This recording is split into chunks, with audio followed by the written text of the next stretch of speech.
Sí, sí, ya estamos. Bueno, buenas tardes a todos. Le damos la bienvenida a la primera charla que realiza la Sociedad de Ginecología y Obstetricia para todos ustedes con diferentes temas. Vamos a ir realizando un temario a desarrollar en diferentes semanas. Por lo tanto, también les pido a ustedes, si quieren, pueden preguntar en el chat cuando se va desarrollando el temario, si quieren hacer alguna pregunta, la pueden hacer en el chat de Facebook. Y también pueden sugerir temas para las próximas reuniones. Bueno, en el día de la fecha vamos a hablar de dos temas muy importantes. El primer tema es prevención del cáncer de mama, que estará a cargo del doctor Raúl Audi, que es médico mastólogo, ex jefe del Servicio de Ginecología del Hospital Centro de Salud y es coordinador del programa del cáncer de mama. El segundo tema que vamos a desarrollar es la importancia del control del embarazo, que estará a cargo de la doctora Ana Martínez, médica tocoginecóloga, miembro del comité de la comisión directiva de Sogotuc, docente de la cátedra de obstetricia. Como coordinadora está la doctora Silvia Gómez, que también es integrante de la comisión directiva de Sogotuc y a su vez también es docente de la Universidad Nacional de Tucumán. Bueno, por ahora vamos a presentarlo al doctor Raúl Audi, quien nos va a hablar el tema prevención del cáncer de mama. Doctor Audi, adelante, por favor. Está sin audio, ahí le estamos habilitando el audio.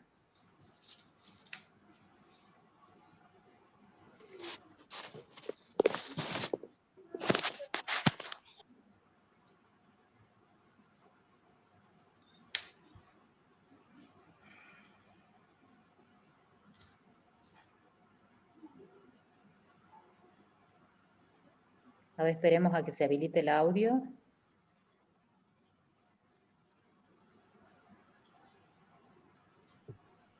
Ahí Ahora está. Sí. Ahí estamos. Bueno, cuando quieran comienzo. Gracias, doctor, por haber aceptado nuestra invitación. Adelante, por favor. Bueno, en primer lugar, es un honor poder compartir con este grupo trabajador de la Sociedad de Ginecología y Obstetricia que está abocándose en este tiempo de pandemia a difundir temas de mucha importancia para la salud de la población y para los colegas que ejercen la especialidad. Yo quiero agradecer a la presidenta de la sociedad, la doctora Lucía Ramos Torino, y a todo el equipo de la comisión directiva que realmente hace un esfuerzo enorme para lograr todos estos objetivos. Entonces, vamos a entrar en el tema. Yo quería saludar a todos los oyentes, seguramente la mayoría mujeres, también a los hombres que nos ven o nos escuchan, y aprovechar este espacio en un mes que está dedicado desde el punto de vista estratégico a recordar la lucha que se lleva en todo el mundo, digamos, en favor de la detección precoz del cáncer de mama.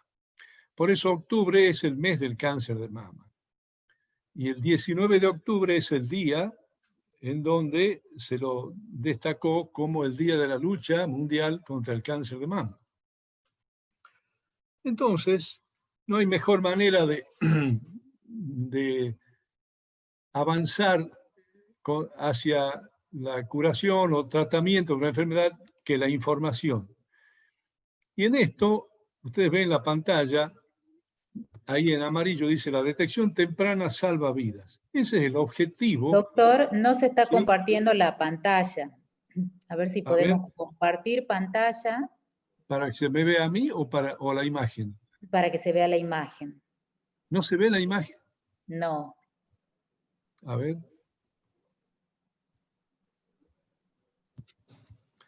A ver.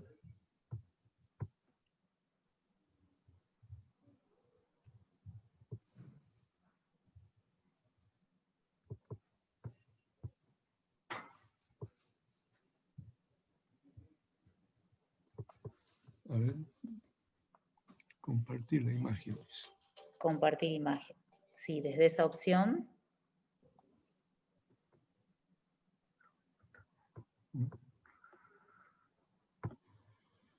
Un segundo. Sí.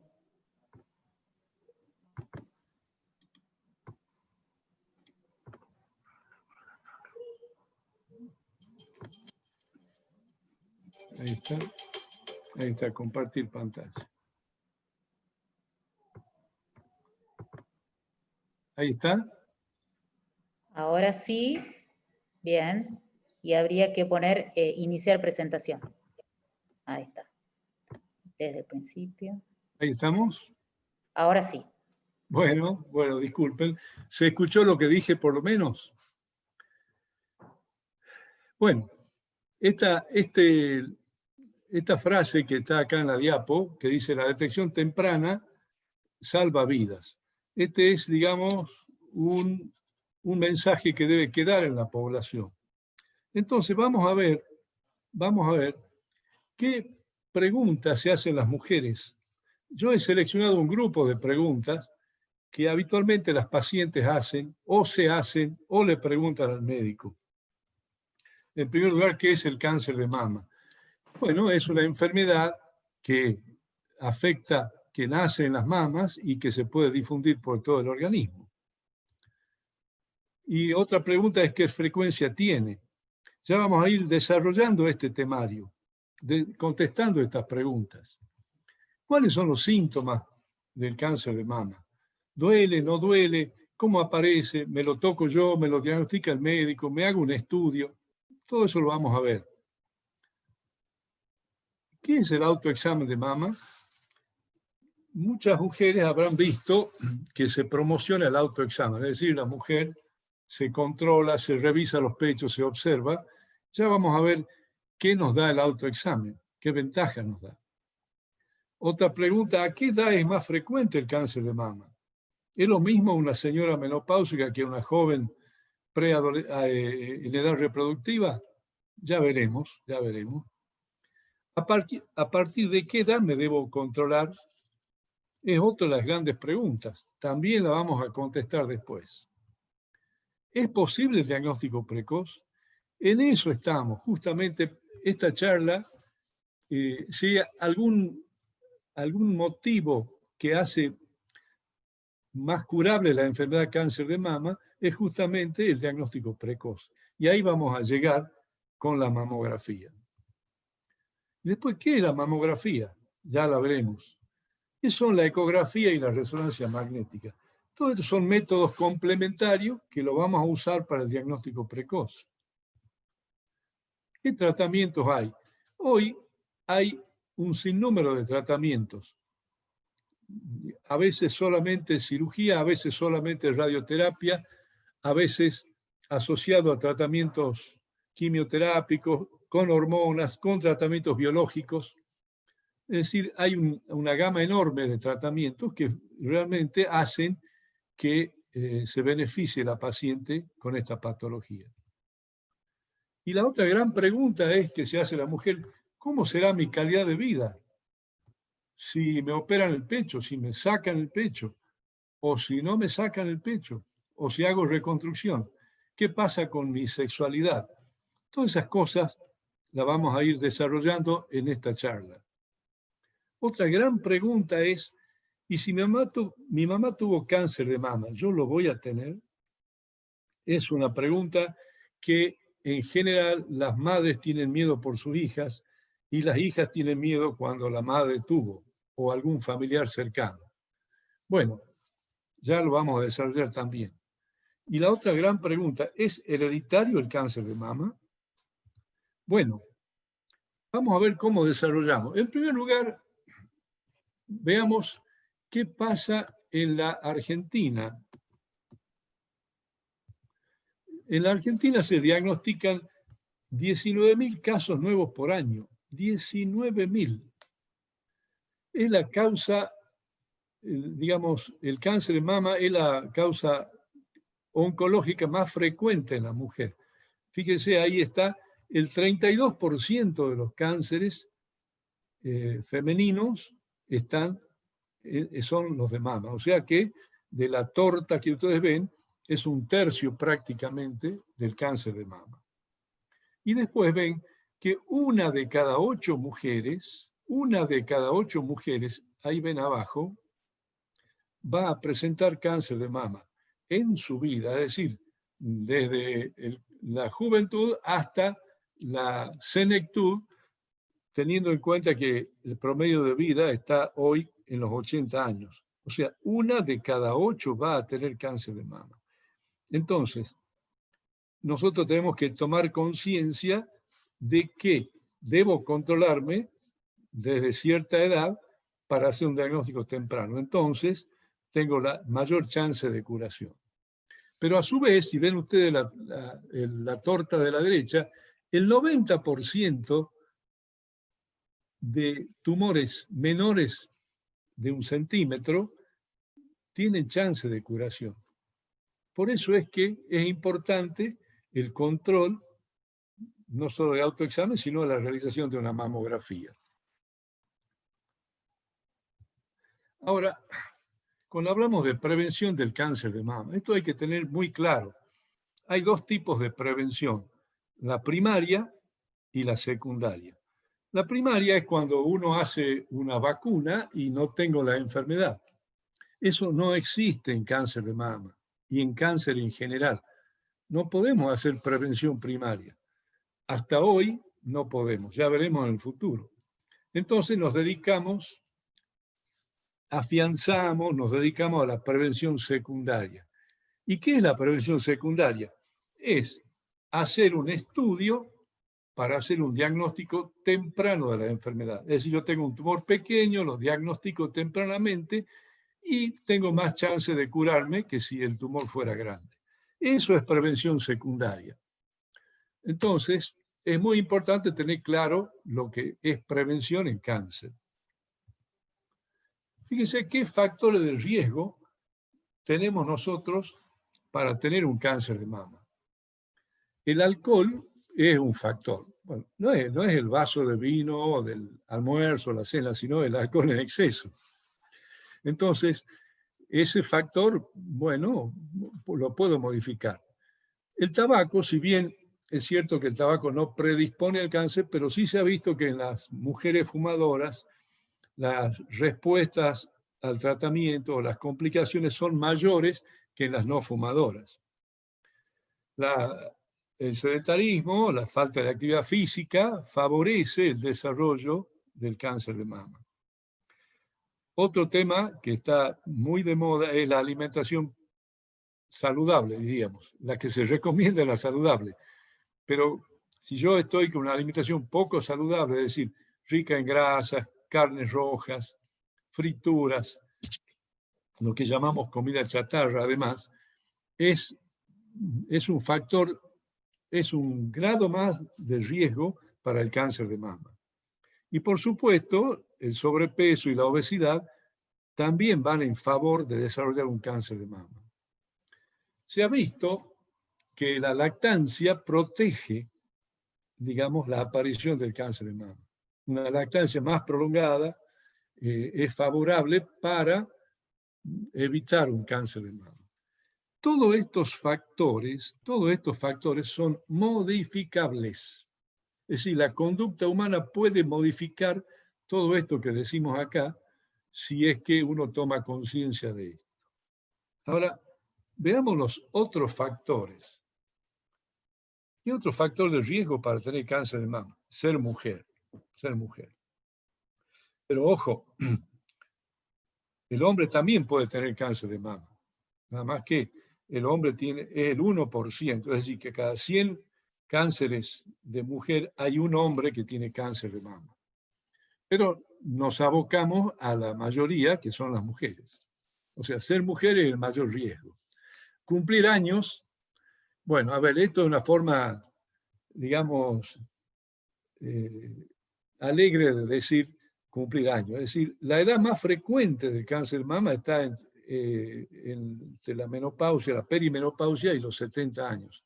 Esa es la mayor frecuencia. No quiere decir que no hay cáncer en mujeres más jóvenes. ni tampoco en mujeres más grandes. Los antecedentes familiares directos. Si yo tengo la madre con cáncer de mama o de la línea paterna, de ambos lados, el 50% de cada uno. Mi abuela paterna o mi tía paterna o mi madre o mi abuela materna, si esta si esta sucesión de familias han tenido cáncer de mama, esos son antecedentes directos que no los puedo modificar. Y digamos, las que tienen mutaciones genéticas. Esto, a ver, es... la mutación genética sí habla de que yo tengo un gen que tengo alta posibilidad de tener cáncer de mama. No es obligatorio que lo tenga, pero la mutación genética ya va por otro camino. Ese sería el cáncer familiar, llamado así. Y el otro factor de riesgo es haber tenido un cáncer de mama años antes. Estos factores que estamos viendo acá no son modificables, por más que yo corra, camine, coma saludable, estos no los puedo modificar. El que es mujer, y si tengo más años, tengo más riesgo. Entonces, todo esto hace que uno tenga que decir, bueno, ¿qué hacemos para prevenir esta enfermedad? Una de las cosas que se recomendó siempre es el autoexamen mamario. Ahí tienen un esquema, no lo vamos a describir porque sería muy largo, pero revisar los pechos, ¿sí? Ahora sí, un millón de gracias, mi amor. Revisar los pechos, Chao. mirarse al espejo. Entonces, ¿qué puedo ver yo en el autoexamen mamario?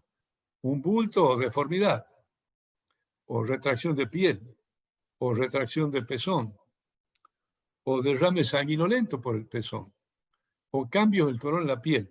El autoexamen sirve para que la paciente se conozca su cuerpo, conozca sus mamas, y ante cualquier cambio raro que note, consulte al médico. Esto es igual que mirarse al espejo todos los días. Si yo estoy más demacrada, si estoy más ojerosa, veo qué maquillaje me pongo, qué colores, cómo me pinto los labios. Bueno, es conocerse, así como me conozco la cara, me conozco los pechos. Hasta ahí, la mujer es responsable de su propio cuerpo. Ahora, si yo estoy tratando de hacer un diagnóstico temprano o precoz, es decir, con los tumores son muy pequeños, eso no los puede palpar el autoexamen mamario, ni el médico los palpa. Entonces, llegamos al mejor método que hay para detectar un cáncer temprano, que es la mamografía. La mamografía detecta hasta el 85% de los cánceres en forma temprana, es decir, cuando son menores de 1 centímetro o de medio centímetro o con microcalcificaciones sospechosas. Y la mamografía es un método simple, ahí ven ustedes los dibujos. La mama se deposita sobre un platillo y es comprimida, suavemente comprimida, no bruscamente. Entonces, si uno está relajado, digamos, la molestia es menor, y si uno está tenso, bueno, a ver, entonces hay que ir preparado para algo que es muy bien tolerado. Y ahí tienen una imagen ustedes de una mamografía. ¿Qué es la mamografía? Es una foto de la mama. Entonces yo saco una foto de la glándula y veo si hay algún dato raro en eso. Y a veces, o cuando hace falta, además hago una ecografía mamaria y si hace falta puedo hacer una resonancia magnética mamaria. O sea, todos esos métodos están dispuestos para el diagnóstico precoz del cáncer de mama. Pero el más importante, el primero que hay que hacer es la mamografía. Ahora, la mamografía permite detectar tumores de pocos milímetros o menores de 1 centímetro en un 85%. Y es muy importante, muy importante. ¿Cuándo hago la primera mamografía? A partir de los 40 años. Y después, si una mujer tuvo la madre con un cáncer, supongamos a los 50 años, ella 10 años antes tiene que hacerse la mamografía, a los 40. Y si tuvo la madre a los 45, a los 35 años. Estos son los esquemas, pero no es que ustedes van a decir, me voy a hacer una mamografía. No, ustedes van al médico porque todo esto que estamos hablando se dialoga, se informa y se va orientando. Porque si yo voy por mi cuenta y tengo manchas y me asusto, vivo muerta de miedo. No es ese el asunto. El asunto es informarse y consultar. Y es más, en todo caso, pedirle al médico que le haga una mamografía. Vuelvo a esta diapositiva porque esta torta del 90% son los casos que se pueden curar con el diagnóstico precoz.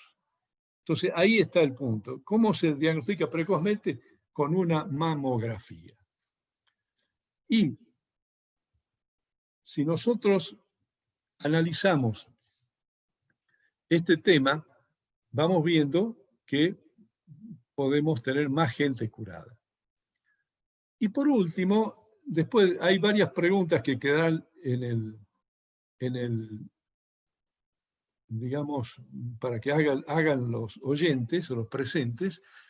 Yo quería decirles que respecto al cáncer hereditario, hoy se hacen estudios genéticos en algunos grupos de mujeres o familias para ver si hay alteraciones de unos genes. Y eso, bueno, va a dar un aumento de la probabilidad del cáncer hereditario. Y entonces viene la otra gran pregunta en la mujer menopáusica. ¿Cómo es mi calidad de vida?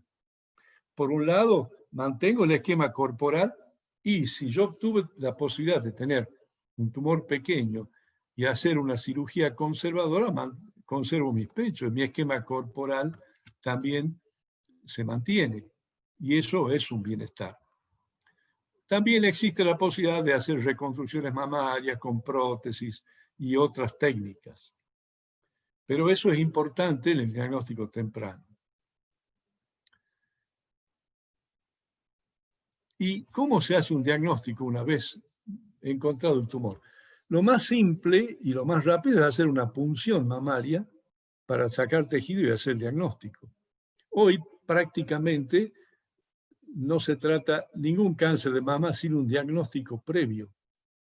Y detrás de ese diagnóstico y detrás del médico que hace el diagnóstico hay todo un equipo de profesionales, oncólogos, radioterapeutas, patólogos, psicólogos,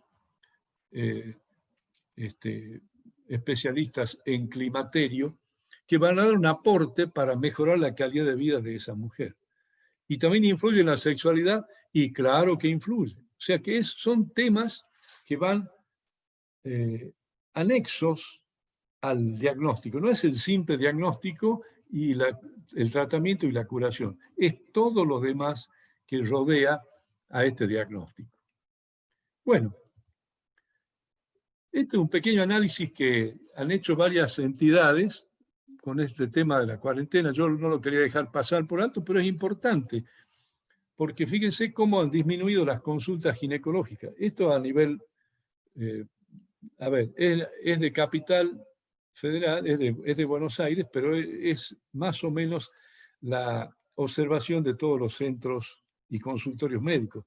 Las consultas ginecológicas han disminuido un 55%, las mastológicas un 48%, y las mamografías, la realización de mamografías, cerca de un 65%. Esto es para tener claro dónde estamos parados con la cuarentena, es decir, estamos retrasando esos controles. Bueno, hay que seguir luchando, hay que seguir en esta tónica de hacer el diagnóstico precoz, no nos desanimemos, y esta es la idea de continuar con este mes de octubre, digamos, como rememorando o recordando la lucha contra el cáncer de mama, pero además esto se debe mantener todo el año. Nunca bajar los brazos. Este es el mensaje de la Sociedad Argentina de Mastología. Y para terminar y agradecer el tiempo que me han dispensado, recordar este lema que estaba al comienzo de la charla, que es que la detección temprana salva vida. Muchas gracias por la atención y a disposición para las preguntas.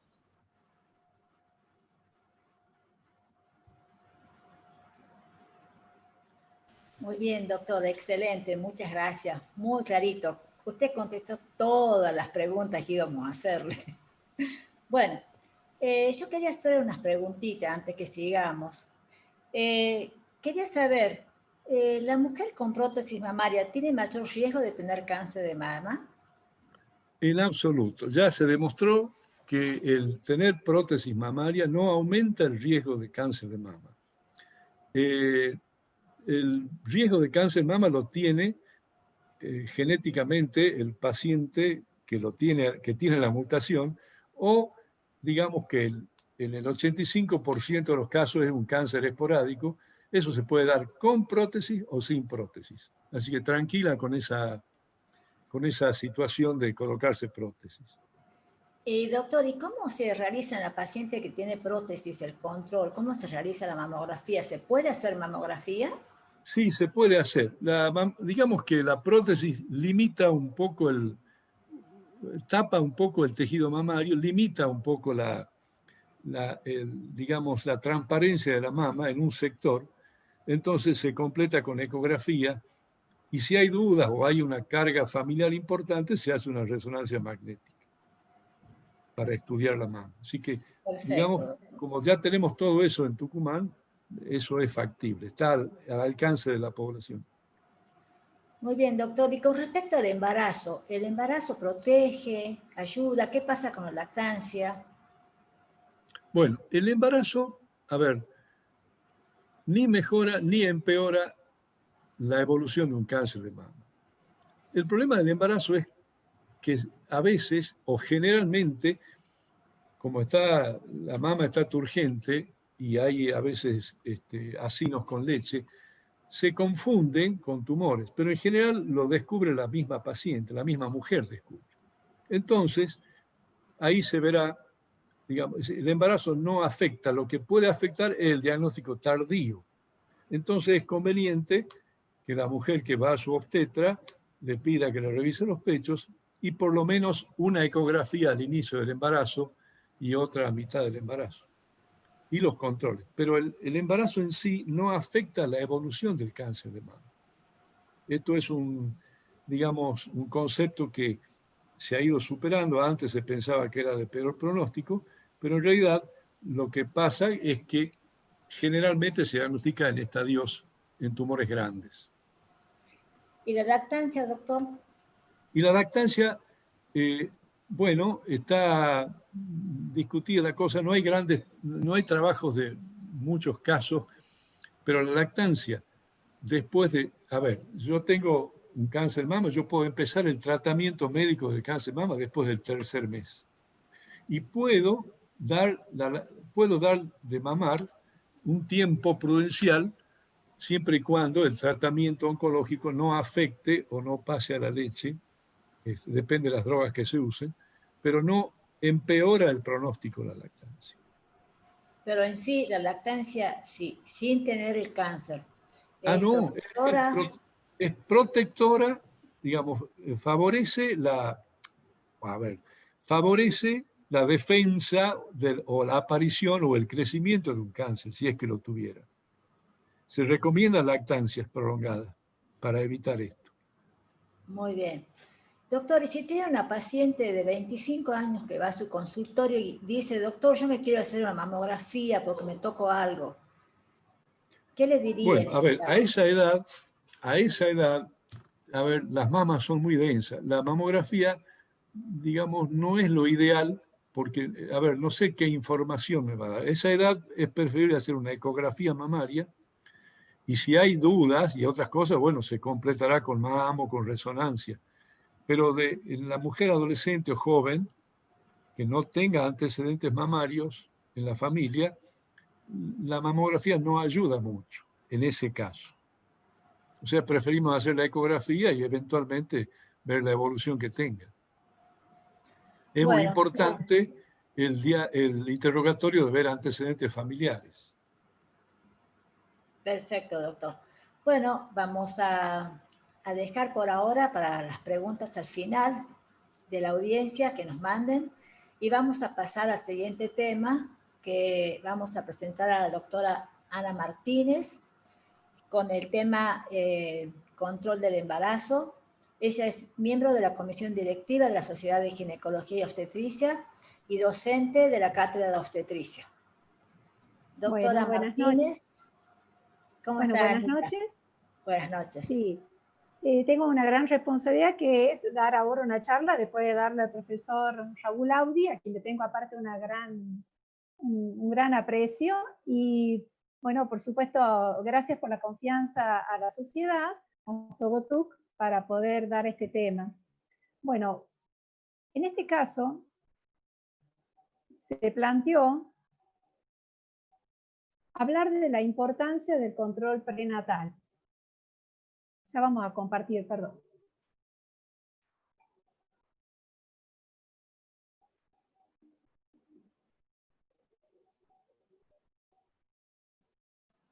¿Está compartiendo, Marina? No, ese sí se está compartiendo, pero ahí deberías indicar iniciar presentación. Bueno, listo.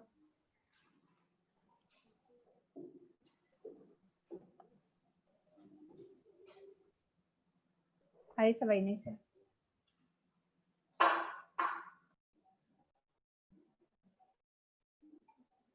¿Ahí está? Sí, ahora Ahí. sí. Perfecto. Ahora sí. Bueno, es medio lento. Bueno, un tema que es importante y se nos planteó, digamos, esta inquietud por estar en épocas de pandemia, y es la importancia del control prenatal, cómo hacer, digamos, cuáles son los contenidos del mismo, qué es lo que tenemos que ahondar, y esta charla es justamente para llegar a aquellas embarazadas que siempre tienen dudas y hay que tratar lo posible de contenerlas. Tengamos en cuenta que el control prenatal consiste en una serie de visitas que realiza la embarazada junto con su acompañante, su pareja, y esta lo hace con el equipo de salud. Y el objetivo es obtener una adecuada preparación para el parto y la crianza y poder vigilar la evolución de este embarazo. Nosotros vamos a tener a mano una historia clínica perinatal, que es la que vemos ahí, y en ella vamos a ir consignando las semanas de embarazo según la fecha de última menstruación. Para eso usamos el gestograma, que es el disco que tanto le llama la atención. La pesamos a la paciente para ver con qué peso empezamos y cuál es la ganancia de peso en cada uno de los controles, como así también la presión arterial. Medimos la altura uterina con una cinta que es inextensible. Debemos evaluar la salud del bebé, ya sea escuchando los latidos, como así también hemos hablado de lo que es cómo va creciendo, verificando con el crecimiento de la altura uterina. Y también tenemos que escuchar a la mamá con respecto a sus movimientos.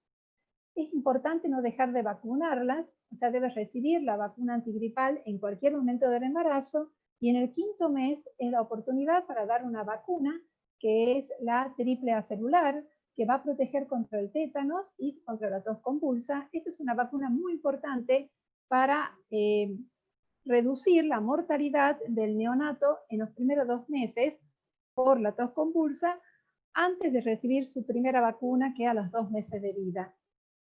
Y otra de las vacunas a tener en cuenta es contra la hepatitis B, que son 3 dosis. Se la hace en el 5º mes junto con la vacuna triple A celular, se refuerza al mes o a los 2 meses junto con la antitetánica, y al 6º mes se completa la 3ª dosis y ya está protegida durante 5 años esta paciente.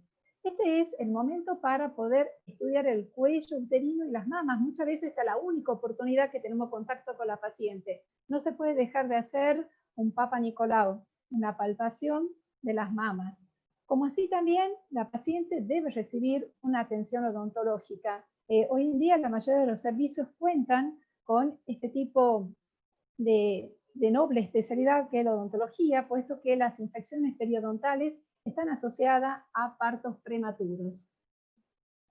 Ahora bien, la paciente viene por primera vez y nos consulta por falta de menstruación, puede venir con un test de embarazo en la mano, y bueno, va a venir muchas veces posteriormente con una lista de preguntas que a nosotros los obstetras nos hace temblar, y son las molestias y preguntas si es normal o no.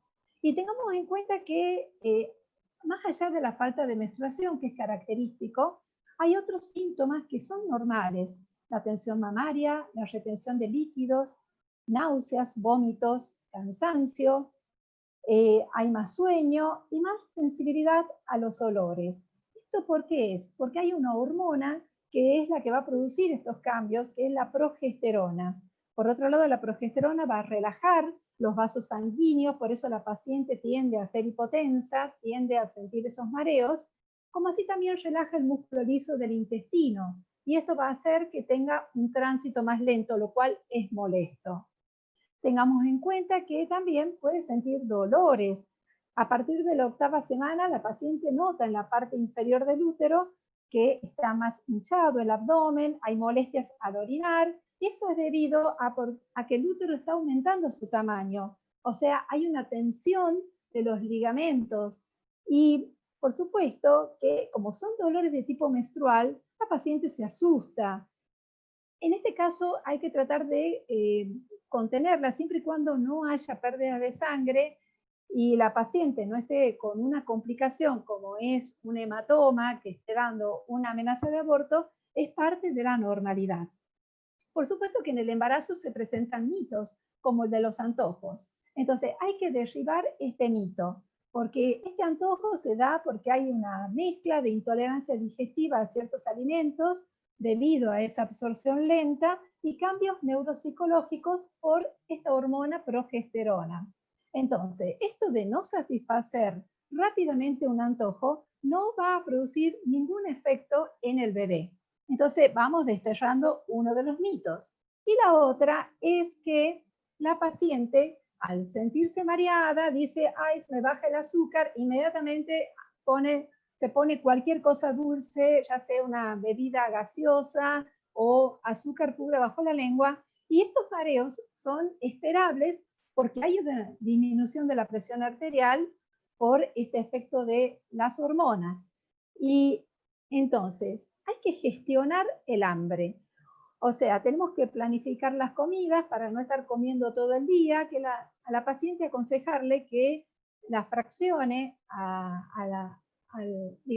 la dieta, aportando a media mañana y a media tarde una fruta. Bueno, y este es el momento donde nosotros, la paciente, ya estando en el consultorio o haciendo una videoconsulta en casos de pandemia, le tenemos que solicitar análisis de sangre y orina. Estos son muy importantes, donde evaluamos desde su grupo de sangre, si no está anémica, descartar infecciones que complican el embarazo, descartar infecciones urinarias. Es el momento de pedir la ecografía. Y por otro lado, se le debe indicar una vitamina como ser el ácido fólico, que es de gran trascendencia y tiene mucha evidencia científica que tomar el ácido fólico disminuye los problemas de espina bífida en el bebé. Es más, se aconseja tomar el ácido fólico 3 meses antes de quedar embarazada. Y eso es evidencia de alto rigor científico. ¿Cuál es la ecografía que tenemos que hacer en estos momentos? Bueno, en general las pacientes están enamoradas de las ecografías, pero hay ecografías que son importantes, como si estamos en el primer trimestre, la de las 12 a 13 semanas es donde se va a ver esta ecografía, donde se ve el perfil del mismo, donde nos va a dar datos que son muy importantes, que nos aportan bienestar y salud del bebé. Ahora bien, nosotros decimos que ya pasado el primer trimestre comienza una mejor etapa, que es justamente aquella donde ya no hay náuseas, no hay vómitos y no se presentan esos mareos. Pero ¿qué puede pasar que sí esté molestando? Y cada vez se hace peor. La cuestión del tránsito lento.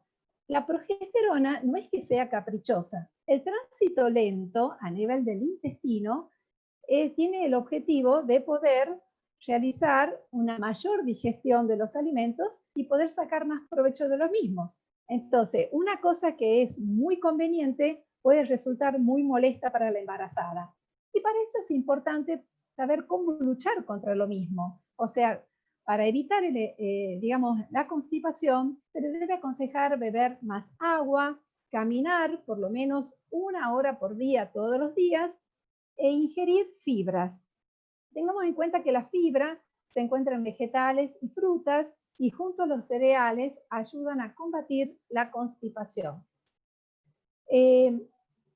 Durante este trimestre se va a dar que hay mayor congestión a nivel de las mucosas y eso puede llevar a un sangrado de nariz y encías. Esto puede ocasionar, al cepillarse los dientes, una alerta por qué sangramos las encías, o bien al sonarse la nariz hay sangrado.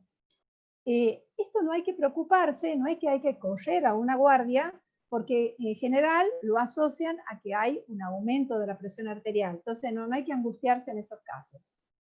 Otro de los inconvenientes que se pueden dar es la aparición de manchas en la piel. ¿Y esto por qué sucede? Porque hay aumento de la secreción de melanina, entonces la línea alba, que es aquella línea que va desde, digamos que justamente va desde el ombligo hacia abajo, pasa a ser línea morena y también puede pigmentarse o mancharse la cara a nivel de la frente, los pómulos y la nariz, y es lo que se llama cloasma gravídico. Esto puede revertir después del embarazo y a veces no. Entonces es conveniente evitar la exposición al sol o bien hacerlo con pantallas solares. Aparecen también hormeos y calambres. Son sensaciones como si se durmiese el brazo y esto se debe a compresiones de los nervios y aparte sumado a la retención de líquidos. Estamos mal en Tucumán. ¿Por qué? Porque el calor empeora dicha retención y recién estamos en octubre. El problema va a ser, más adelante, es transitar enero, febrero. Tengamos en cuenta que, por otro lado, se suma aparte a la sobrecarga de peso. Esto también se va a dar con más frecuencia si no se toma agua. Por eso volvemos a insistir que es necesaria una hidratación adecuada, más aún en épocas de verano, porque esto lleva a una mayor pérdida de potasio por la mayor transpiración. Se recomienda añadir a la alimentación frutas como la banana o la naranja, porque estas contienen mucho potasio. La retención de líquido es característica. A las pacientes se le hinchan los pies y las manos. Esto aparece ya desde la mitad del embarazo y al final es mucho más marcada. ¿Qué tenemos que hacer ante estos casos? Por supuesto que siempre hablando de un embarazo normal y que esto no obedezca a una patología y descartamos que la paciente no tenga una hipertensión, le tenemos que recomendar evitar al máximo estar de pie en la misma postura durante mucho tiempo. Evitar posturas que compriman las piernas, como por ejemplo cruzar las piernas. Esto es un detalle, esto de estar mucho tiempo de pie para aquellas mamás que trabajen en el comercio o para policías. Podemos recomendar que usen las medias compresivas, que son de 3/4, y dormir con las piernas algo elevadas y siempre hacia alguno de los costados, preferiblemente el costado izquierdo. Y la pregunta es, ¿me saldrán estrías? Bueno, eso va a depender, hay una predisposición genética, hay que tratar en lo posible de prevenirlas con una alimentación saludable, hidratar la piel y que haya un incremento progresivo del peso y que este incremento no sea brusco. Esto es importante, hay que vigilar lo que se come y por otro lado, todo lo que nosotros incorporamos en esto, lo que sería alimento entre comillas, lo que está a la izquierda, es todo nocivo. Es por eso que tenemos que insistir en una dieta equilibrada que contenga cereales, frutas, verduras, alimentos proteicos y lácteos. Lo ideal es que las grasas sean de origen vegetal, como ser el aceite de oliva, los frutos secos y en caso de poder acceder a los pescados azules que tienen omega 3 y ácidos grasos esenciales. Esos pescados azules pueden ser la trucha, el salmón, por ahí nosotros no podemos acceder a un salmón que no sea de criadero. También puede ser el atún, que no está recomendado en la embarazada porque tiene un alto contenido de mercurio. Entonces, en ese caso hay que seleccionar muy bien lo que vamos a ingerir como alimentos. Ahora, con todo lo que nosotros comemos, si la dieta es equilibrada y estoy pendiente de los contenidos, voy a estar bien, voy a necesitar algún suplemento y en general se necesitan suplementos de hierro porque debemos combatir la anemia. En el embarazo hay mayores requerimientos de hierro y esto está dado porque el crecimiento del feto exige la fabricación de muchos más glóbulos rojos que lo normal. Y para esto requiere una cantidad de hierro que sea adecuada. El problema es que el hierro es difícil su absorción, es difícil su tolerancia. Tengamos en cuenta que hay alimentos ricos en hierro, como la carne roja, legumbres, cereales fortificados, y hay que combinarlos con alimentos que sean ricos en vitamina C para aumentar su absorción. Ahora, por supuesto que si nosotros a ese tipo de alimentos lo vamos a combinar con té o café, disminuye la absorción del hierro. Por eso es que cuando le indicamos que tome leche, lo debe hacer a la leche, debe tomar la leche pura o con chocolate para que no haya una menor absorción del hierro. Es por eso que se dan suplementos vitamínicos del mismo. Y con respecto al calcio, es otro de los suplementos importantes porque cualquier persona debe ingerir por lo menos 1 gramo de calcio por día. Esto es importante para los huesos, para los dientes y en este caso los de la madre y también los de el feto. Los lácteos tienen mucho calcio y tienen muy buena absorción. Si es que la paciente es intolerante a la lactosa, hay que indicar la leche deslactosada.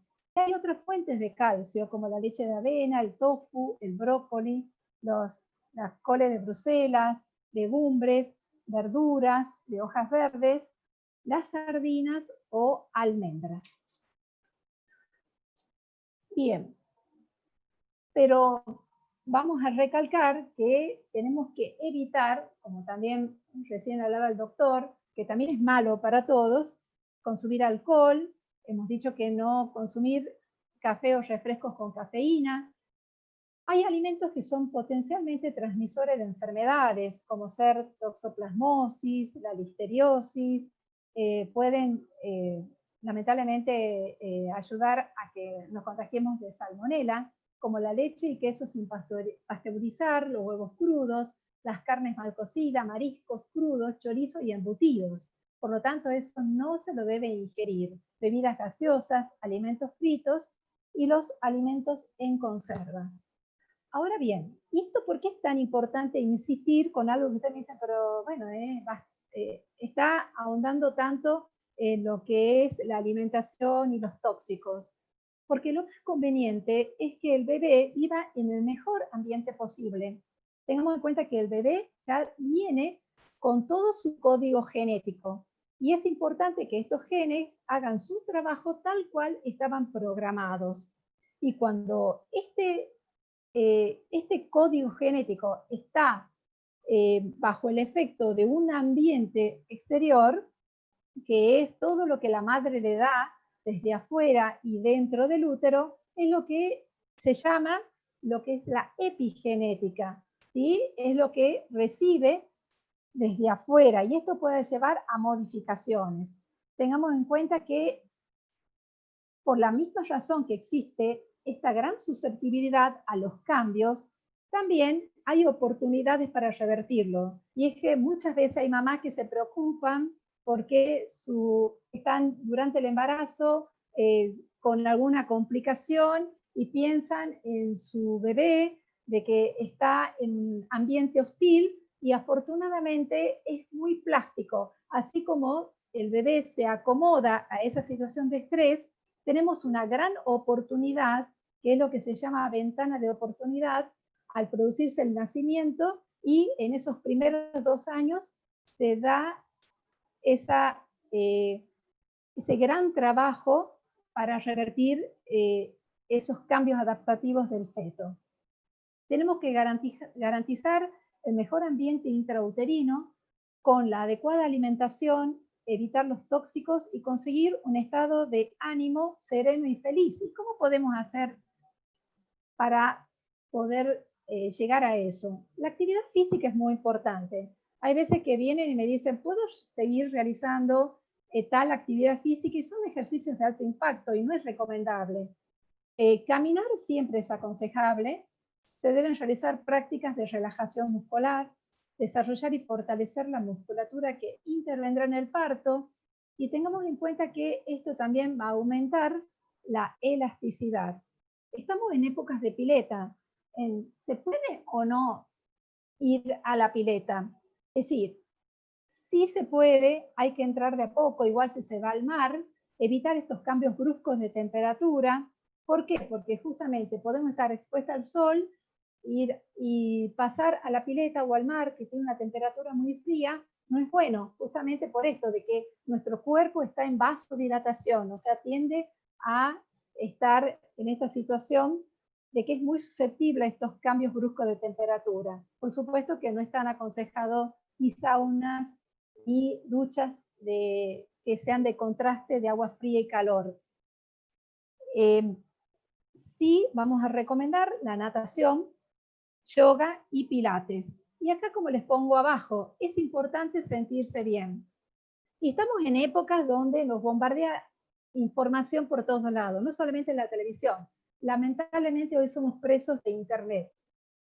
Entonces, se deben potenciar los circuitos cerebrales que se asocian a emociones positivas. La neurociencia moderna ha demostrado cómo técnicas que potencian el bienestar y la relajación, basados en la meditación, modifican de forma real algunas emociones cerebrales. Entonces, en el caso de que viene la paciente que es muy asustado, su familia le da mucha ansiedad, hay que parar el cerebro, hay que ubicarnos en el ahora. O sea, es la paciente que dice, no puedo dejar de pensar. Y esto, tengamos en cuenta que esta ansiedad despierta miedos y hay que procurar tranquilidad, hay que darle mucha importancia al tacto, pero no al tacto vaginal, al tacto de tocarse, de acariciarse. La mamá necesita caricias y necesita afecto, así como la mamá también acaricia la panza. En la mente de la madre hay mucho poder para dirigir esta aventura, que es la aventura del embarazo, por el camino de la calma, de la alegría y la ilusión. Y hay que pasar por encima de temores, ansiedad o malestares psicológicos y hasta pueden ser físicos.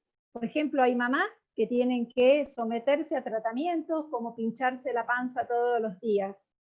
La educación a la embarazada no solo es para el parto, sino que es un momento, son esos 9 meses para que justamente le demos un apoyo global a esa estabilidad y bienestar psicológicos. Y bueno, tras el segundo trimestre, lamentablemente termina esta luna de miel porque ha sido un momento hasta adecuado, donde se ha sentido bien, sin náuseas, sin mareos, ha estado cómoda, pudo tener relaciones sexuales, pero ya llegando a los últimos meses, se cansa al caminar, hay muchas molestias, reflujo, acidez, tiene dificultades para respirar hondo, justamente porque el útero le llega e impacta sobre las costillas, hay dolor de espalda, hay hormigueo e hinchazón en manos y pies que son más acentuados, y hay mayor necesidad de orinar. Esto es por la presión del útero. Entonces, así como tenemos toda la inquietud y ansiedad, estamos preparando el bolso, se presenta una mamá donde está intolerante, y me daba mucha gracia esta escena de Friends, donde justamente Rachel decía, sáquemelo, que ya se salga, ¿no? Que de cualquier manera quería que termine el embarazo. Y por supuesto, hay que estar tranquilos, porque lo ideal es llegar de esta manera, o sea, de la manera más desordenada. Hay que llegar tranquilos. ¿Y cuándo voy a acudir al hospital? Y estamos en época de pandemia, o sea, tiene que recibir una buena educación y buen asesoramiento. Lo tenemos que hacer cuando hay contracciones de parto, que son diferentes a las del preparto. Las de parto son rítmicas, son dolorosas, o sea, son aquellas que se caracterizan porque la paciente deja de hablar, o bien porque se rompe la bolsa, se pierde líquido, que la mayoría de veces es claro, pero también puede ser teñido de un color verde, lo cual es preocupante, y ante un sangrado. En estos dos últimos casos hay urgencia de acudir a un hospital. Y como conclusión, lo ideal es programar el embarazo, o sea, para que la paciente esté en las mejores condiciones posibles.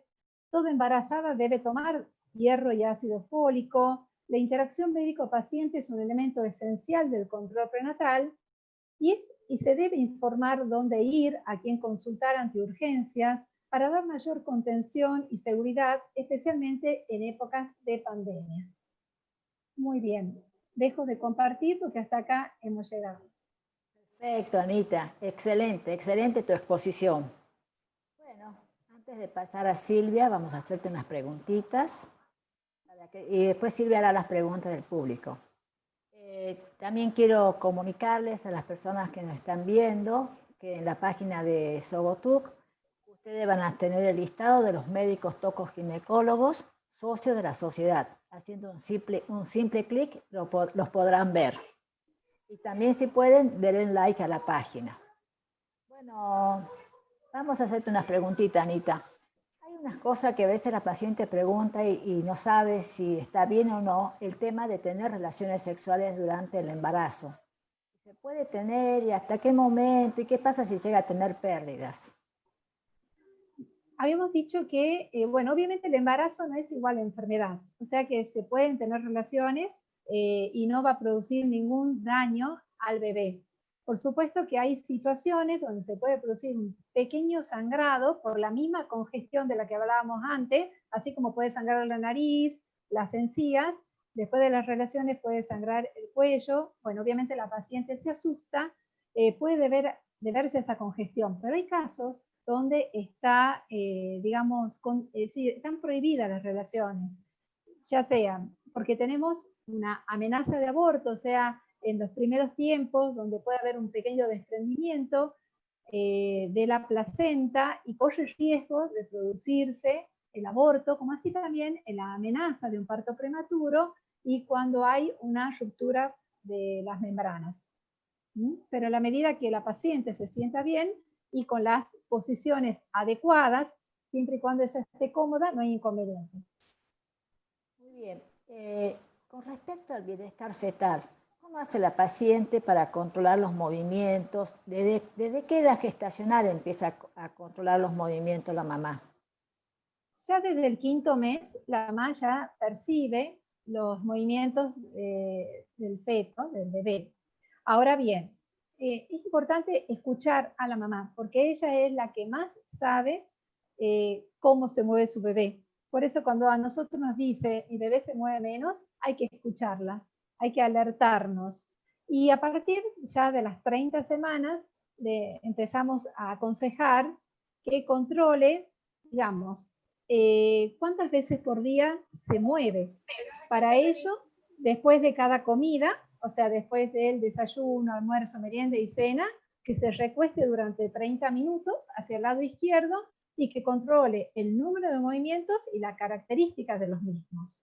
Entonces, luego va a hacer una suma digamos, de cada uno de esos periodos y lo mínimo aceptable son 10 movimientos por día, pero ya de por sí es muy poco para un bebé que se movía 40 veces, tenía 40 movimientos por día. Entonces hay que estar muy alerta a, digamos, a esa falta de movimientos o disminución de los mismos. Doctora, a veces la paciente te plantea el tema que quiere realizar un parto en su domicilio. ¿Qué es lo que opina usted del parto domiciliario? Bueno, la opinión que vamos a tener de parto domiciliario no es solamente mía. Esto es algo que en general es muy controversial y hay una demanda, o sea, es, digamos, contradictorio, porque hay lugares donde no pueden acceder a los hospitales y que ellos desean ir a tener un parto en el hospital. Y esta tendencia se da digamos, en países occidentales. Es muy poco el pedido. tengamos en cuenta que no existe un embarazo que no tenga riesgo. O sea, lo ideal es que todos tengan muy buenos resultados.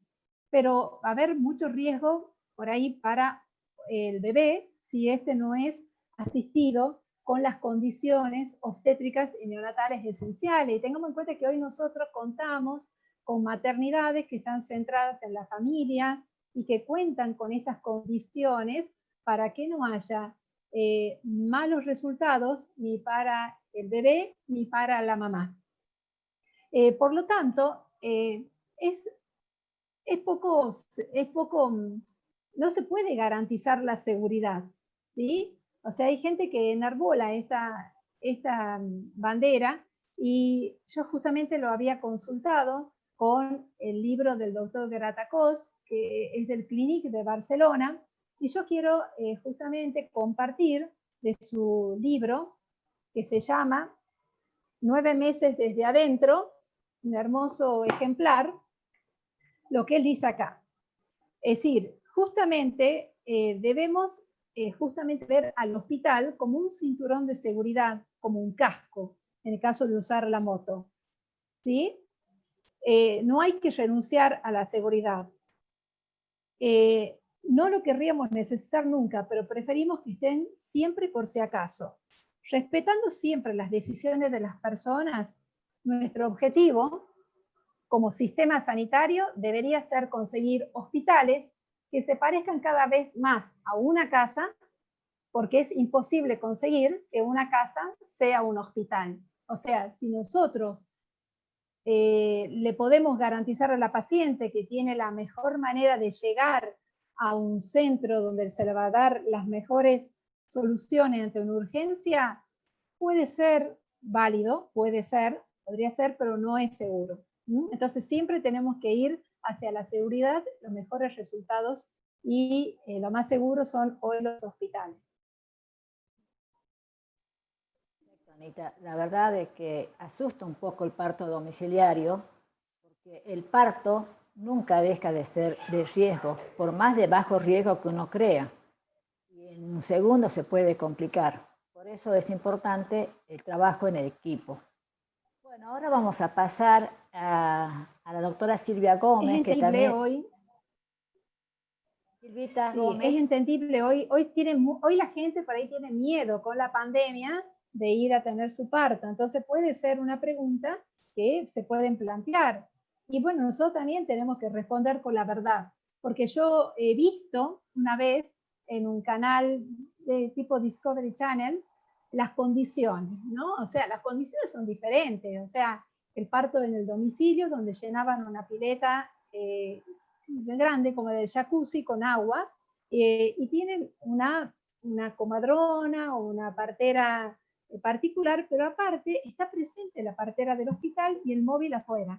Entonces eso es una gran ventaja que obviamente nosotros hoy no podemos acceder, es imposible garantizar esa seguridad. Bueno, ahora vamos a llamar al doctor Audi, a la doctora Silvia Gómez. Silvita, por favor, que es la coordinadora, va a hacer las preguntas que han mandado la audiencia. Perfecto. Gracias, Silvia. Buenas noches a todos. Un gusto de tenerlos en esta presentación excelente de la doctora Martínez y del doctor Audi. Un placer escucharlos. Ahora yo voy a comenzar con las preguntas para el doctor Audi de la audiencia. Una pregunta es si cuando se solicita mamografía, está bien que se solicite también, doctor, la ecografía mamaria al mismo tiempo, o se hace, si el pedido es una primero y otra después. Qué buena pregunta. Bueno, antes de responder, quería felicitar a la doctora Martínez porque ha tocado un tema amplísimo, y ha tocado todos los puntos que tiene realmente una embarazada, desde el inicio hasta el final. Bueno, vamos a ir a la otra parte. En realidad, hay dos aspectos. Si yo estoy tratando de promover salud, por supuesto, tengo que indicar mamografía como método de screening en general. Pero hoy, en la práctica, se piden las dos cosas. Porque hay un porcentaje, la mamografía tiene 85% de sensibilidad y especificidad, o sea, tiene 85% de aciertos, pero hay un 15% que queda suelto, y a veces la ecografía es la que define en favor o, digamos, o inclina la balanza, es decir, a esta paciente hay que hacer una biopsia. En realidad, hoy, si la mujer tiene de 40 años para arriba, mamografía y eco, y si hay antecedentes familiares, con más razón. Perfecto. Otra pregunta, doctor. En caso de una cirugía por cáncer de mama y gran extirpación, ¿se realiza cirugía reconstructiva y en qué tiempo se realiza? ¿O de qué depende? Hay toda una gama de posibilidades. Las cirugías grandes de tumores avanzados se hacen, se trata de hacer en el mismo momento cirugía y reconstrucción, que puede ser con tejido de la paciente o puede ser con expansores o prótesis. Y se trata de que el paciente entre una sola vez a quirófano. Eso es lo ideal. Y de que salga, digamos, la paciente con el bulto puesto, de tal manera que el impacto sobre su esquema corporal sea menor. Ah, perfecto. Esa era una pregunta. ¿Y la otra? Perdón, Silvia. ¿En qué tiempo, después de una cirugía por cáncer de mama, se realiza o de qué depende? Bueno, entonces, hoy se prefiere, primero, tener el diagnóstico antes de cualquier tratamiento. Y esto con un método mini invasivo, que es la punción biopsia, en la mayoría de los casos, salvo excepciones, pero digamos hoy. Y ahí se planifica. Y al tener los resultados en la mano antes del tratamiento, se discute en comité de tumores, con el oncólogo, con el radioterapeuta, con el cirujano plástico, con todo el equipo, con el psico-oncólogo, con el patólogo, se discute qué opciones tengo. De preferencia, una vez decidida la cirugía, se prefiere entrar una sola vez al quirófano. Y si yo me pregunto, o te pregunto a vos, Silvia, ¿vos querés entrar una vez o dos veces al quirófano? Y, seguro. ¿Quién quiere entrar dos veces al quirófano? Bueno, no. eso correcto. Es lo ideal. Después se va adaptando, digamos, las decisiones se van adaptando a las circunstancias, ¿no es cierto? Perfecto. De las posibilidades quirúrgicas, bien, en un servicio estatal, privado, etcétera, etcétera, etcétera. Pero en lo posible, con todos los diagnósticos en la mano, se prefiere hacer una sola entrada al quirófano. Perfecto. Doctor, ¿cuándo se operan los bultos palpables en adolescentes?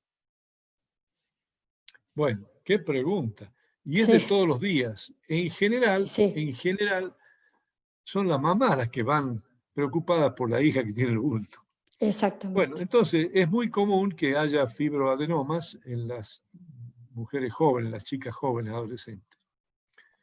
El tratamiento del fibroadenoma o patología benigna, digamos, es quirúrgico solamente cuando empieza a crecer y toma autonomía, digamos. Es como el hijo que se va de la casa, ¿viste? Bueno, ahí no lo puedo controlar.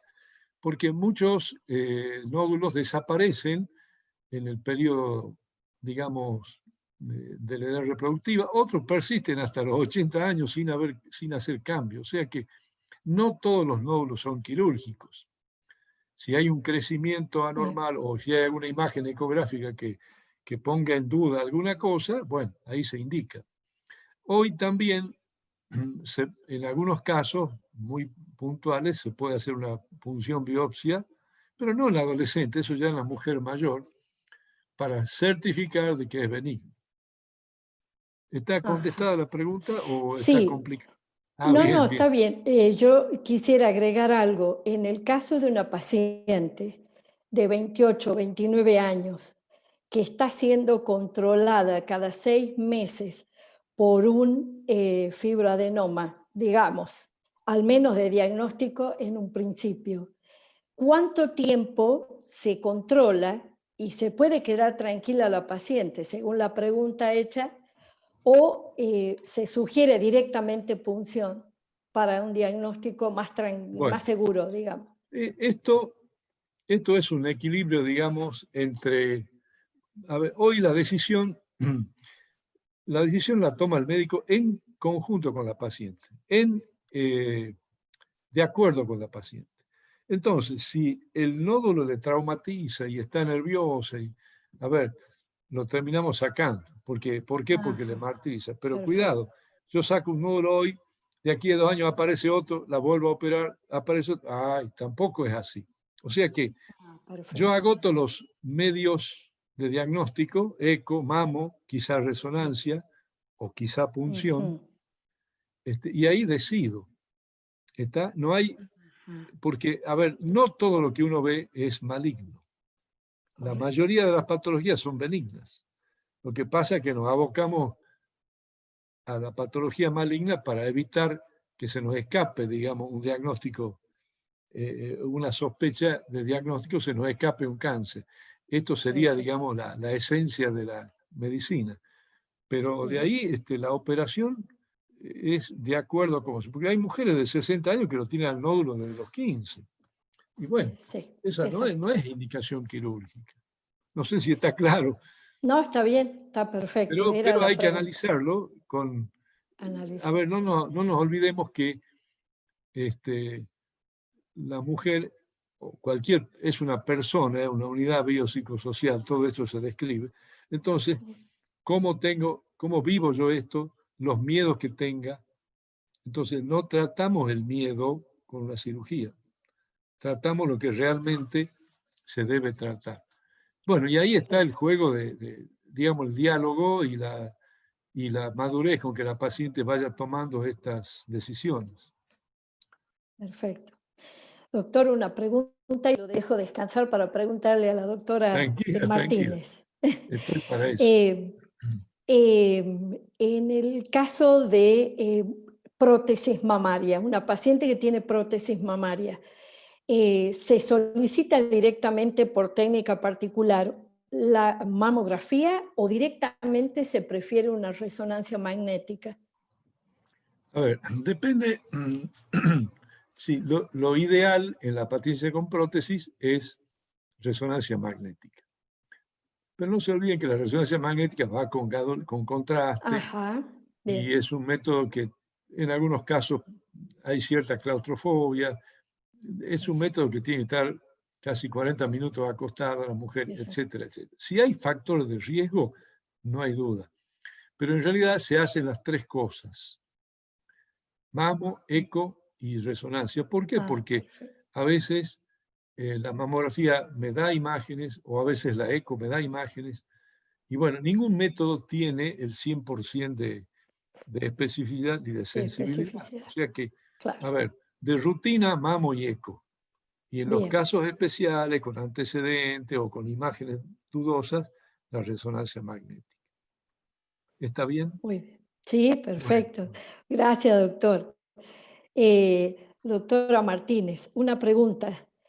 ¿Es necesario realizar suplementos de calcio, además de ácido fólico y sulfato ferroso, si la paciente no tiene déficit de calcio? Bueno, eso es lo que hablábamos recién, o sea, muchas veces no lo puedes garantizar con el tipo de alimentación que uno está habituada a tener. O sea, no todo el mundo se alimenta bien. Perfecto. O en forma íntegra, por ejemplo. Hay mucho déficit de vitamina D, porque la vitamina D vos necesitas, digamos, una alimentación muy amplia y muy cuantiosa para poder llegar a los valores óptimos. Por eso, en general, tenemos valores muy bajos de vitamina D en la población y hasta estamos hablando de gente que vive en zonas soleadas, como el Tucumán.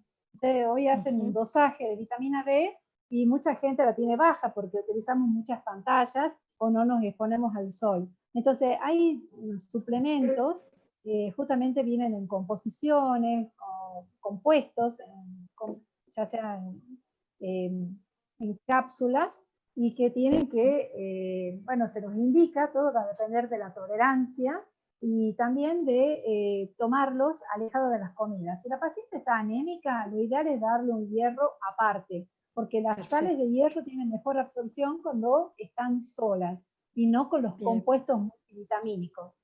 Correcto. El calcio, si uno consume por lo menos 2 yogur por día, que sean tipo fortificados, que son los que terminan en plus, ya también el doctor Audi sabe, está garantizando 1,5 gramos de calcio por día, porque tiene muy buena absorción, pero no así el hierro. Perfecto. Otra pregunta, doctora. ¿Qué método anticonceptivo se sugiere en el puerperio? Esa es una pregunta. ¿Qué sería lo mejor? ¿O de qué depende? Bueno, hoy en día es que tras el evento obstétrico poder aprovechar digamos, el nacimiento para que la paciente se vaya con un anticonceptivo. Por ejemplo, eso no sucede a nivel hospitalario, porque como yo les decía recién, el embarazo muchas veces es la única oportunidad en que vemos a la paciente. La paciente, el control que tiene, el control de la mujer sana, es justamente en el embarazo. Entonces es la única oportunidad en la que se la ve. Entonces ahí hay que realizar el Papa Nicolau, el control de mamas, y que la paciente se vaya con el anticonceptivo ideal. Y bueno, estamos en época de pandemia, lo ideal es que no tenga que volver al hospital, volver otra vez, lo menos posible a un consultorio. Entonces hay métodos que son de larga duración, como por ejemplo colocar una inyección que su acción dura 3 meses, o colocar un implante subcutáneo que puede durar 3 años, y tengamos en cuenta que el tipo de hormonas que liberan en el caso del implante o en el caso del inyectable que contiene, no va a producir ningún tipo de efecto contraproducente con la lactancia. Como así también se le puede aconsejar otra vía de administración, siempre hablando de aquellos anticonceptivos que no contengan estrógenos, como por ejemplo por vía oral, o bien la colocación de un DIU en aquellas pacientes que lo vean factible, que estén de acuerdo. Se lo puede hacer inmediatamente en el posparto o a los 45 días del nacimiento. Por supuesto que para esto se necesita una buena consejería. O sea, a la paciente no se le puede imponer un anticonceptivo y tiene que respetarse con el cual ella se sienta cómoda. Bien. Otra pregunta. Durante este tiempo de pandemia, ¿se tiene algún conocimiento de que hayan aumentado los embarazos de alto riesgo? Bueno, por lo menos hasta ahora son pocos los meses que han pasado. El problema estaría en que puede pasar desapercibido o no diagnosticado un embarazo de alto riesgo. O sea, la paciente tiene que concurrir al control en forma precoz, o sea, lo antes posible, o bien consultarnos por su embarazo, y justamente en cada una de esas visitas se controla la presión arterial, estamos pendientes si no desarrolla diabetes en el embarazo, y para esto requiere una serie de estudios. Y por supuesto que es importante la interacción que tiene la embarazada con el equipo de salud, porque yo no le puedo controlar a la paciente a través de la consulta. No le puedo controlar la presión. Yo no sé si realmente se le hinchan los pies porque es esperable y esta hinchazón de los pies se desaparece a la mañana, o está lamentablemente la paciente empezando con una complicación como la preeclampsia. Yo no sé si su altura uterina está creciendo en forma adecuada porque no la puedo medir. Por supuesto. O sea que en estos casos es difícil poder controlar un embarazo por vía WhatsApp o por vía audiovisual. No se puede. Perfecto. Otra pregunta. El progestágeno solo, que salió hace poco, la pregunta es, ¿se puede usar durante la lactancia? En el caso de, vos me estás hablando de un anticonceptivo, Silvi. Como anticonceptivo, sí. Bueno, siempre esa es la pregunta. Los anticonceptivos hormonales que se utilizan en el vos me hablas de, ya sé, hay en el caso de la drospirenona. Bueno, en general los que están realmente probados en la lactancia son otros gestágenos. Y en general no están, digamos, indicados para la lactancia.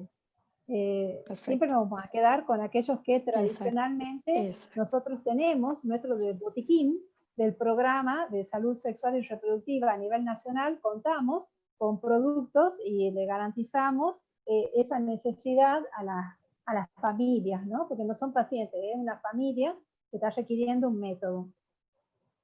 Perfecto. Gracias, doctora. La dejamos descansar un ratito. Vamos a hablar con él. Una pregunta para el doctor.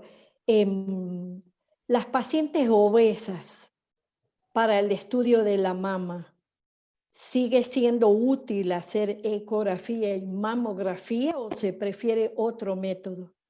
No, correcto. A ver, la rutina es mamografía y ecografía. La resonancia queda, a ver, no es un método económico y es complejo, entonces, y el caso selectivo va a resonancia. Ahora, la paciente obesa tiene el gran problema, por ejemplo, de el tamaño o el volumen, el diámetro para entrar en un resonador. Bueno, a ver, si es imprescindible se hace, y si no, se maneja con los otros dos métodos, como hemos hecho antes de tener resonancia. Perfecto.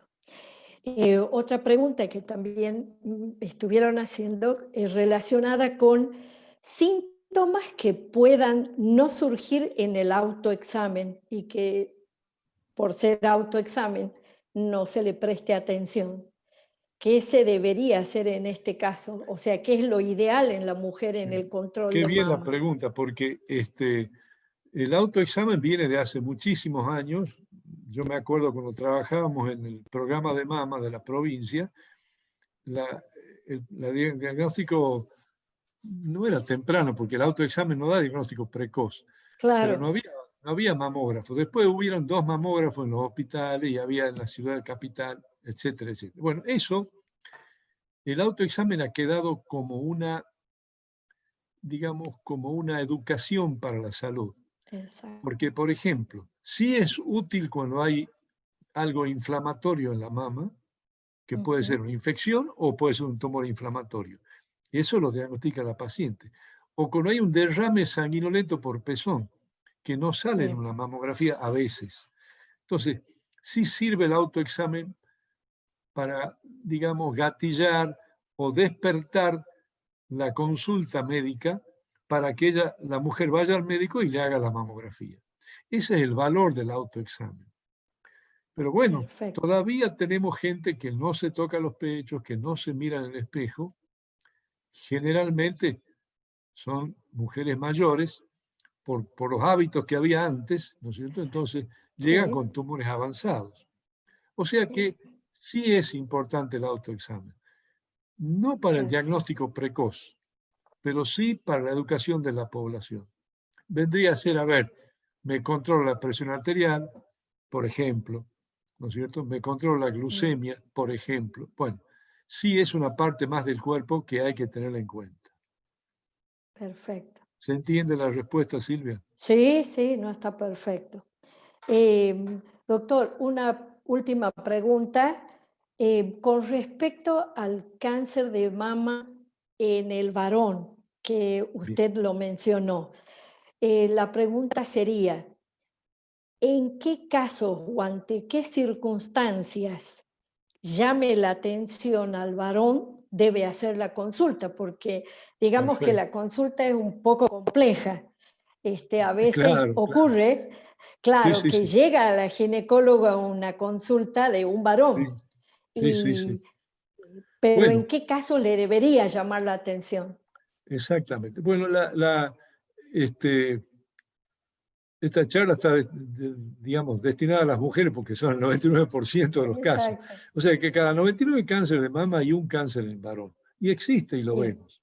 Ahora, la mayor frecuencia de consulta de varón es ginecomastia o lipomastia, es decir, glándulas aglandadas o grasa en las glándulas, sobre todo en digamos, en síndromes metabólicos, en obesos.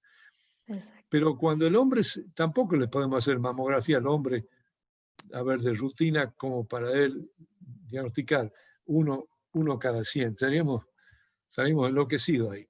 Entonces, el hombre, si nota algo duro, algo distinto, generalmente se presenta como una dureza en la glándula o una alteración de la areola o del pezón que se pone distinta, engrosa la piel y bueno, y a veces se inflama, pero se pone dura. Entonces, y así consultan los hombres en general.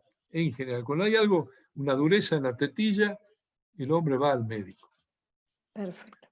Esa sería, digamos, no entra en la rutina de mamografía. Y ahí se lo estudia, por supuesto, ¿no? Con mamografía, con ecografía, etc. Bien. Muchísimas gracias, doctor. Muy amable por haber estado con nosotros. Le agradecemos su presentación y el haber respondido a las preguntas de nuestro público. Y doctora Martínez, una pregunta quisiera yo hacerle del público también. Importancia de la vacunación en el embarazo. ¿Se puede la paciente hacer cualquier tipo de vacuna o hay vacunas específicas que debe realizar?